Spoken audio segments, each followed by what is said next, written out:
पर आपको अभी हम जो समझाना चाह रहे हैं वो आप समझो। नारद जी को भी काम ने एक बार हरा दिया, तो काम देवता बोले मैं जीत गया, नारद जी हार गए। अच्छा, कामदेव ने एक बार शंकर जी को भी हरा दिया। किसे हरा दिया? बात कुछ ऐसी है कि एक दिन क्या हुआ कि शंकर जी बोले भगवान नारायण से कि प्रभु मैंने आपके सारे अवतार देखे हैं, एक अवतार देखना भूल गया, जरा आप दर्शन दो। कौन सा? बोले मोहिनी। जब आप स्त्री बने मोहिनी अवतार, तो आपका मैं दर्शन नहीं कर पाया। हमारे भगवान के 24 अवतारों में एक अवतार है मोहिनी। कौन सा अवतार? स्त्री। जहां देवताओं को अमृत देने के लिए, राक्षसों से छीनने के लिए भगवान ने ये अवतार लिया था। तो शंकर जी बोले कि मैंने मोहिनी अवतार नहीं देखा, तो कृपया आप अपना मोहिनी अवतार मुझे दिखाने की कृपा करो। तो भगवान की माँ कहती है कि तुम शादी इससे कर लो। तो महाराज जी ये बताओ, मैं शादी कर लूं माँ जिससे कहती है, और शादी करने के बाद भी मैं उस लड़के से प्रेम करती रहूं तो गलत है? बताओ आप लोग, सही है कि गलत है? हैं? मैंने कहा गलत है, तो उस लड़की ने पलट के कहा कि बताओ, जब भगवान श्री कृष्ण राधा जी के संग प्रेम किए तो हम किसी लड़के से प्रेम करें तो वो गलत कैसे है? हमने कहा पगली, राधा और कृष्ण केवल प्रेमी और प्रेमिका नहीं, राधा और कृष्ण सदा से पति पत्नी है। तुम पति पत्नी बन जाओ, फिर प्यार करो, कौन मना करेगा? राधा और कृष्ण कौन है? पति पत्नी। लेकिन आज के लड़का लड़की क्या बोलते? तो प्रेमिका है। तो आजकल के लड़कियां वो भी राधा बनने चली, और आजकल छोरा भी वो अपने को कृष्ण मानता कि मैं तेरा कृष्ण तू मेरी राधा। और वो काम क्या कर रहे हैं? लिव इन में रह के गलत काम कर रहे हैं। और नाम किसका ले रहे हैं? भगवान का। भगवान का नाम ले लेके बचना चाहते हैं, लेकिन तुम काम तो वैश्याओं का कर रहे हो और बात कृष्ण की कर रहे हो। हाँ या ना? आज के लड़का लड़की यही तो कहते हैं कि तुम हमारी राधा, हम तुम्हारे कृष्ण। वो राधा कृष्ण को अलग दिशा पे ले गए। राधा और कृष्ण कौन है? राधा सृष्टि का आधार है, जगत जननी है, सबकी माता है। राधा परम तत्व है। राधा वो हैं जिनकी आराधना कृष्ण भी करते हैं।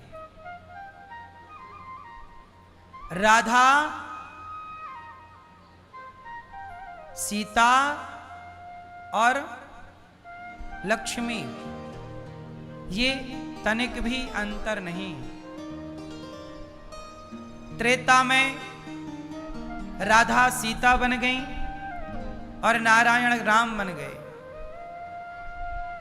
वही द्वापर में कृष्ण बने और लक्ष्मी जी जो चरण दबा रही थी वो राधा बन गई। अब आप कहोगे कि राधा यदि लक्ष्मी है तो रुक्मणी जी कौन है?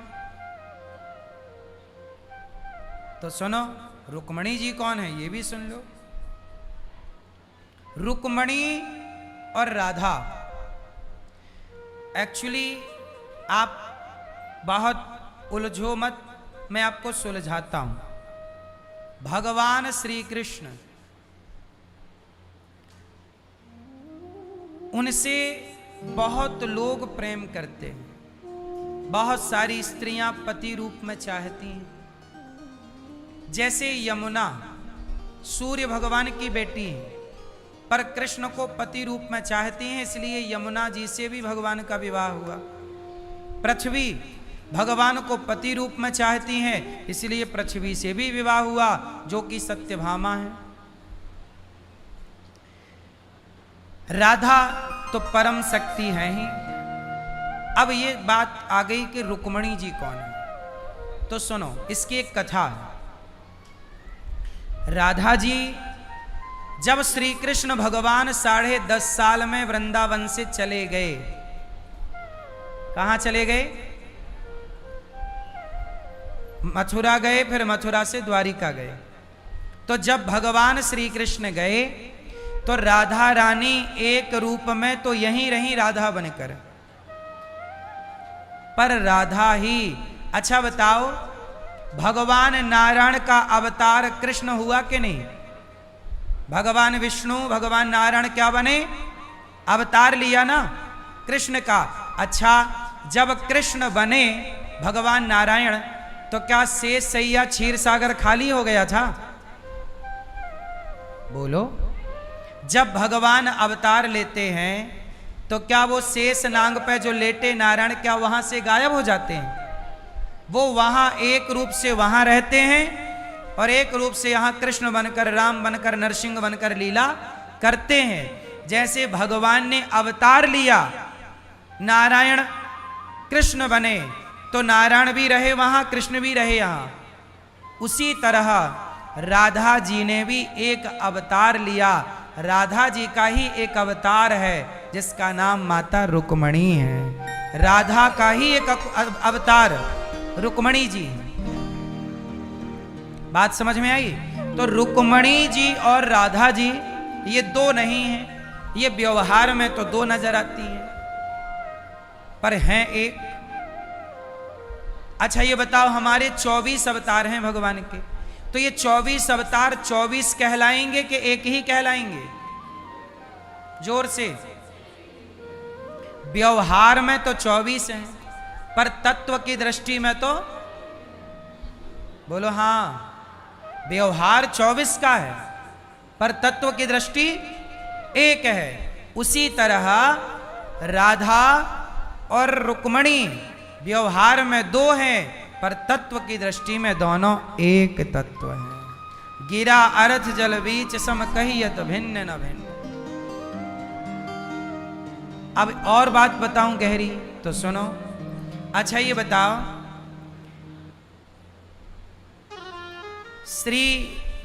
श्रीमन्नारायण भगवान नारायण भगवान कृष्ण, बताओ कृष्ण के कहां लक्ष्मी जी का वास है, कहां राधा जी का वास है?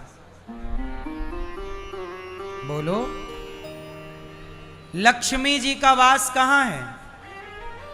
भगवान नारायण लक्ष्मी जी से इतना प्रेम करते हैं कि आपकी पत्नी तो आपसे बाहर है, पर नारायण और रुक्मणी, राधा और कृष्ण, सीता और राम, ये दोनों एक दूसरे के भीतर रहते हैं। नारायण के भीतर लक्ष्मी, इसलिए जब भृगु जी ने भगवान नारायण की छाती पर लात मारी तो नाराज लक्ष्मी जी हो गई कि बाबा जी आके हमें लात मार के चले गए, आपने कुछ बोला नहीं। तब लक्ष्मी जी गुस्सा होके चली गई तिरुमला पर्वत पे। तब भगवान उनको मनाने के लिए श्रीनिवास बने। क्या बने? श्रीनिवास। और फिर उन्हें मनाए और उनसे विवाह किया। तब वही भगवान कलिकाल में कहलाए तिरुपति बालाजी। वो जो तिरुपति बालाजी वेंकटेश भगवान हैं, वो भृगु जी के लात मारने के बाद के ही अवतार हैं।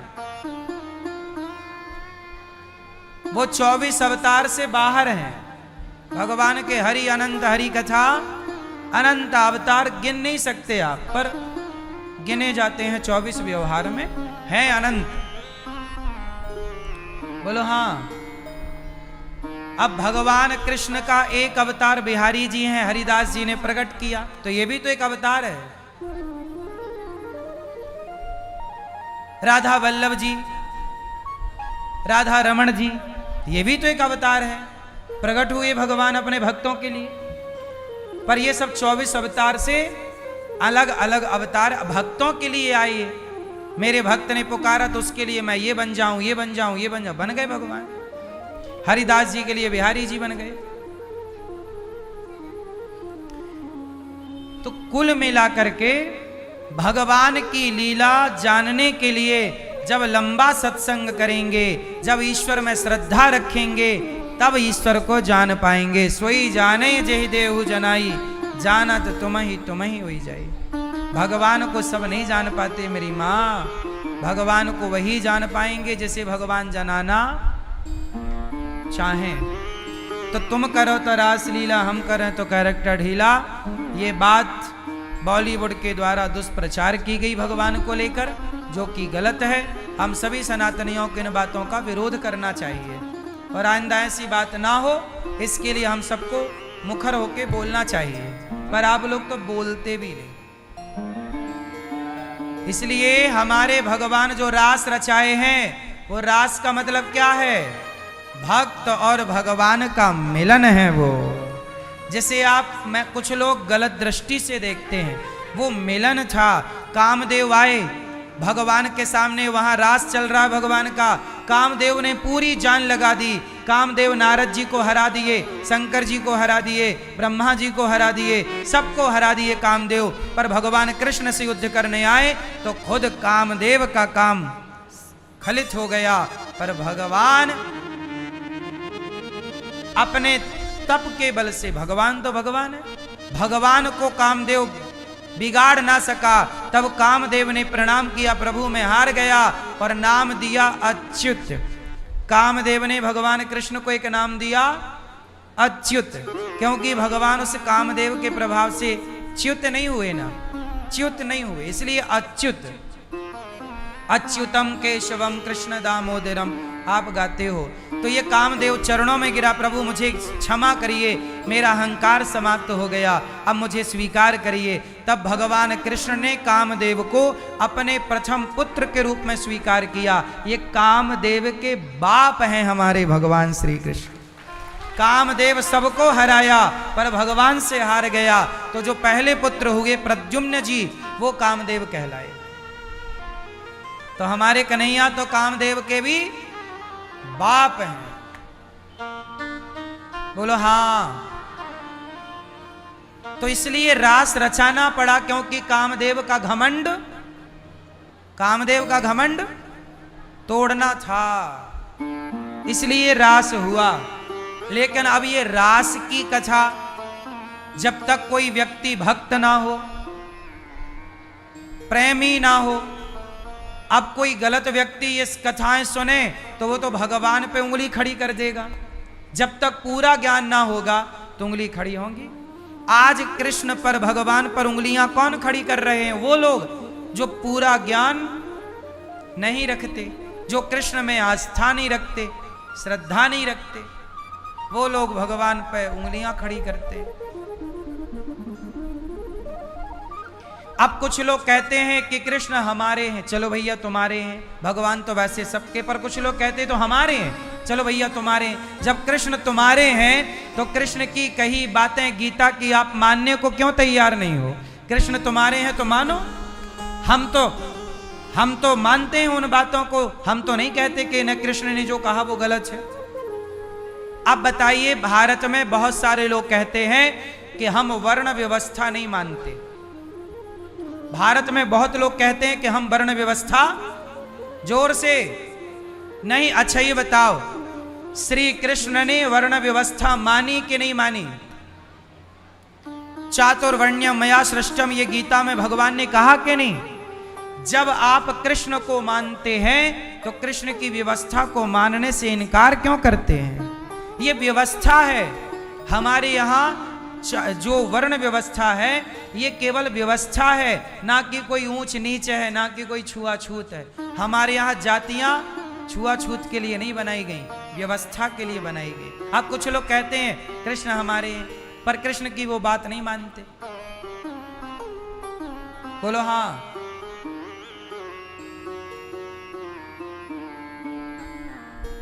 अच्छा एक सवाल करूं आप लोगों से। एक नेताजी मुझे मिले, उन्होंने कहा कि मैं वर्ण व्यवस्था नहीं मानता, मुझे शूद्र शब्द सुनना अच्छा नहीं लगता। अच्छा ये बताओ, शूद्र कौन है? शूद्र शब्द किसी के अपमान के लिए नहीं होता। शूद्र किसी व्यक्ति का नाम नहीं होता। ब्राह्मण किसी का नाम नहीं है, क्षत्रिय किसी का नाम नहीं है, वैश्य किसी का नाम नहीं, शूद्र किसी का नाम नहीं। ये व्यवस्था किसने बनाई? शूद्र शब्द मैंने नहीं दिया, भगवान कृष्ण ने दिया है। गीता में शूद्र शब्द आया है, तो वेदों में आया है, ये ब्राह्मण क्षत्रिय वैश्य शूद्र ये वर्ण व्यवस्था है। अच्छा एक बात बताओ, क्या कोई मुसलमान कहता है कि मैं कुरान का एक अक्षर नहीं मानता? कोई क्या मुसलमान ये कहता है कि मैं कुरान की ये बात नहीं मानता? कोई मुसलमान ये नहीं कहता कि मैं कुरान की ये बात नहीं मानता। कोई भी ईसाई ये नहीं कहता कि मैं बाइबल की ये बात, ईसाई बाइबल की सारी बात मानते हैं, मुसलमान कुरान की सारी बात मानते हैं, पर सनातन धर्म में कुछ नेता हमारे वेद पुराण गीता की कुछ बातें नहीं मानते, बोले हम नहीं मानेंगे। जब आप वेद पुराण की बातें मानते ही नहीं तो फिर आपसे बात क्या की जाए? बताओ। जब भगवान कृष्ण कह रहे हैं कि चातुर्वर्ण्यम मया सृष्टम, ये मेरी सृष्टि है, ये चारों वर्ण किसकी सृष्टि है? बोलो भगवान की। तो मतलब आप भगवान को चैलेंज कर रहे हैं। बोले मैं नहीं मानूंगा। एक नेताजी मेरे से बोले कि मैं ये वर्ण व्यवस्था नहीं मानता। तो जब आप कृष्ण को मानते हो तो कृष्ण की बनाई व्यवस्था को क्यों नहीं मानते?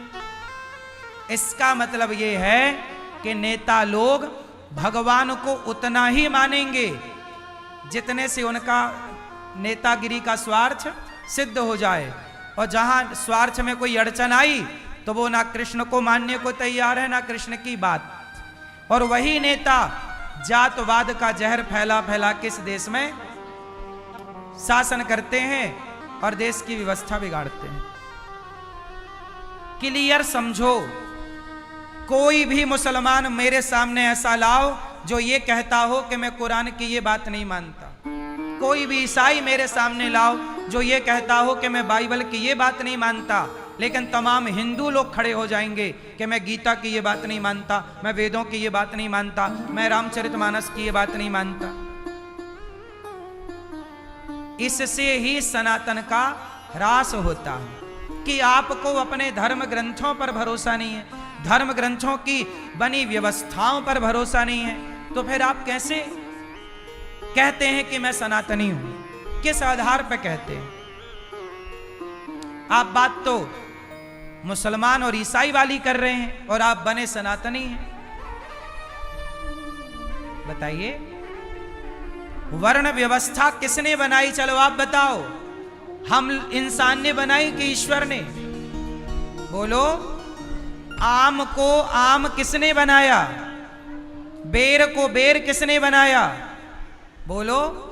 ब्राह्मण को ब्राह्मण किसने बनाया? क्षत्रिय को क्षत्रिय। चार भाई हैं। अरे हम चारों संगठित होते शुरू से तो क्या हमारे देश में मुगल आते? क्या अंग्रेज आते? अंग्रेजों ने नारा दिया कि फूट डालो, शासन करो। यदि हम संगठित होते ना मेरी माँ, तो कोई हमें 200 साल तक गुलाम ना बना सकता। गुलाम बने ही हम इसलिए क्योंकि हम आपस में लड़ गए, हम जातियों पर लड़ गए कि मैं ब्राह्मण, मैं ठाकुर, मैं क्षत्रिय, मैं गुर्जर, मैं यादव, मैं जाटव, मैं ये मैं वो, मैं करके लड़ गए। आपस में लड़के हम मर गए। अंग्रेज बोले कि यार ये तो आपस में लड़ते हैं, चलो इनको नचाओ। तो उन्होंने भैया लाठी थाम ली और जिसकी लाठी उसकी भैंस, हमें लड़ाया और हम गधों की तरह लड़ते रहे। आज तक अक्ल नहीं आई, आज तक हम लड़ रहे हैं। हम चारों के पिता एक हैं, हम चारों कृष्ण को अपना भगवान मानते हैं, हम चारों गाय की पूजा करते हैं, हम चारों गंगा की पूजा करते हैं। जब चारों के उपासक एक हैं तो हम में भेद किस बात का है? ये बताओ, किस बात का भेद है? संगठित हो जाओ मेरी माँ, बच्चों को सिखाओ जरा, समझाओ जरा। नेता जहर खूब घोलते हैं क्योंकि उनको नेता लोगों को वोट चाहिए। जातवाद का जहर घोल के बंटवारा करके नेताओं को वोट चाहिए। उन्हें देश से मतलब तो है नहीं कि देश में क्या चल रहा, देश को कहां ले जाना। देश के विकास से मतलब नहीं है कुछ नेताओं को, केवल अपनी रोटी सेकनी है। यह बात सही है कि गलत है? देश से मतलब नहीं है कि देश की अर्थव्यवस्था कहां होनी चाहिए, देश में क्या अच्छी सड़कें होनी चाहिए, अच्छे ब्रिज होने चाहिए, अच्छा काम होना चाहिए, हर व्यक्ति सफल हो और संपन्न हो, हर बच्चे के हाथ में शिक्षा हो, हर आदमी का स्वास्थ्य अच्छा हो, इस पर ध्यान किसी का नहीं है। हम लोग बातें नहीं करते, हम लोग इसकी बातें हम कहते हैं कि भारत में ऐसी शिक्षा हो जो सबके लिए अवेलेबल हो, शिक्षा फ्री होना चाहिए इस देश में। कौन सा नेता बताओ, आज हमारे इतने सारे टीवी न्यूज हैं, न्यूज चैनल, किसी भी न्यूज चैनल पर कैस बात की डिबेट चल रही है कि भारत में शिक्षा फ्री होना चाहिए, चलो आज इस पर बातें करते हैं। गरीब से गरीब रिक्शे वाला हो, रिक्शे वाले का बेटा और मुख्यमंत्री का बेटा एक साथ बैठ के पढ़ें, ये दिन कब आएंगे इस देश में? क्या इस पर कोई बात चल रही है? ना नेता कोई इस पर बात करता, ना कोई पत्रकार बात करता। अनिरुद्धाचार्य ने क्या कह दिया, इस पर उनको कंट्रोवर्सी करनी है। हमारे देश में हजारों लोग रोज मरते हैं इसलिए क्योंकि दवाई कराने के पैसे नहीं है। क्या इस देश में स्वास्थ्य फ्री नहीं होना चाहिए? अमेरिका जैसे देशों में स्वास्थ्य और शिक्षा फ्री है। 10 लाख का इलाज हो, 20 लाख का इलाज हो, फ्री होता है। पढ़ाई कितनी भी पढ़ना चाहे बच्चा, फ्री सरकार पढ़ाती है। हमारे देश में फ्री में बिजली देगी, फ्री में सिलेंडर देगी, फ्री में आपको टिकट की सीट देगी, बस की सीट, जाओ यात्रा करो, घूमते रहो, पढ़ो लिखो ना। लॉलीपॉप तुम्हें मिल रहा है इस देश में फ्री, जो कि मिलना, इस देश में हर चीज पैसों में मिलनी चाहिए, पर शिक्षा और स्वास्थ्य सबका फ्री होना चाहिए। बात सही है कि गलत है? इस बात पर किसी नेता का ख्याल, कोई भी नेता चुनाव के समय ये नहीं बोलता कि मैं शिक्षा फ्री करूंगा, मुझे वोट दो, मैं स्वास्थ्य फ्री करूंगा, कोई नहीं बोल सकता, क्योंकि सबको खाना है, सड़क बनानी है, फिर तोड़ना है, क्योंकि डबल पैसा चाहिए। आम जनता को कुछ पता ही नहीं है, नेता तो सड़क बना रहे हैं, फिर खोद दे रहे हैं कि यार ये लाइन डालना भूल गए, फिर बनाया, फिर खोद दिया, क्योंकि 3 बार बनेगी तो टेंडर 3 बार होगा, 3 बार पैसा आएगा। एक बार ही अच्छी बना देंगे तो दोबारा पैसा सड़क के नाम से कहां से आएगा? इसलिए नेता लोग सड़क कैसी बनाते हैं, केवल 5 साल चले ऐसी, क्योंकि 5 साल बाद फिर चाहिए उतना पैसा। सोचिए 100 करोड़ की सड़क बनी, 5 साल बाद खराब, 100 करोड़ फिर चाहिए, वही। अरे वो पैसा जो एक बार सड़क बनाओ साला 50 साल चलनी चाहिए। अमेरिका की सड़क तो 50 साल चलती है, लंदन की सड़क 50 साल, भारत की सड़क 5 साल, बारिश आ गई सड़क खत्म, क्योंकि भ्रष्टाचार इतना है। हमारे यहां जो पैसा व्यर्थ में गवा रही है सरकारें, यदि ये पैसा शिक्षा पे लगाती तो भारत का प्रत्येक बालक योग्य होता, फिर यहां कोई चोरी ना करता। आज जो पढ़ नहीं पाते वो क्या कर रहे हैं, तुम्हारी चैन चुरा रहे हैं, तुम्हारे पर्स चुरा रहे हैं, तुम्हारा मोबाइल चुरा के भाग रहे हैं, तुम्हारी चप्पल जूता चुरा रहे हैं, तुम्हारे घर में चोरियां कर रहे हैं, चैन खींच के भाग रहे हैं। क्यों? समाज में ये पढ़े लिखे नहीं है, पढ़ाया नहीं। शिक्षा फ्री हो और उच्च कोटि की शिक्षा हो, ऐसी शिक्षा हो कि मुख्यमंत्री प्रधानमंत्री का बेटा और रिक्शे वाले का बेटा एक साथ पढ़े, वो दिन भारत में कब आएगा?